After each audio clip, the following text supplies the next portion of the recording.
Redemption Arc is a sci-fi themed 18-card game for one or more players, which is suitable for ages 10 and up and takes about 10 to 15 minutes to play.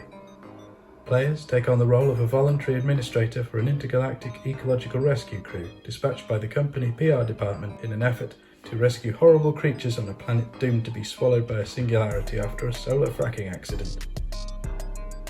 To set up, give each player an arc sheet and a pencil, then shuffle the 18-card deck and place it on the table, flipping over the top card to create a discard pile.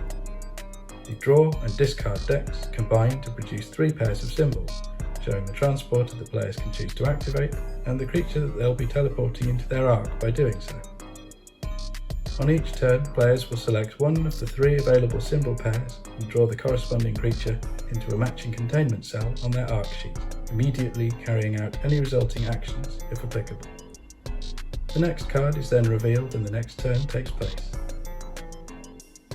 Players will record their progress on their personal arc sheet.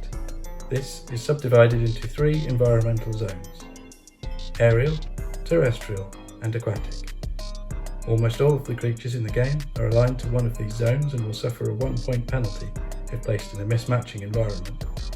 Each type of creature scores differently and they occur in varying numbers in the deck, so players will need to carefully consider which creatures to take and where to place them. Some of the creatures will even destroy other cells when they are placed, potentially destroying your precious live cargo in the process. When the draw deck is empty, the event horizon kicks in. The draw and discard piles are reset, and from this point on, players will need to keep an eye on this destruction symbol in the upper right corner of some of the cards. Each time the symbol appears, all active players must immediately mark off a corresponding checkbox on their destruction track before carrying on, which represents the expanding wave of destruction from the singularity growing closer. If a 4th symbol is revealed, the game will immediately end, and all players who are still active will be hit with a hefty points penalty.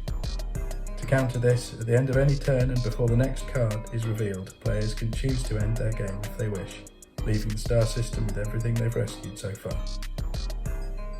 To work out their score, players must tally up the PR points earned by each of the types of creature in their space arc, taking account of any endgame scoring bonuses or penalties that they may apply, and subtracting points for creatures placed in unsuitable zones.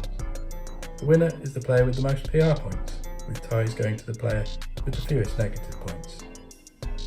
When playing solitaire, a good score is considered to be between 61 and 70 points, a great score between 71 and 80, a superb score between 81 and 95, and an excellent score over 96. Thank you for watching.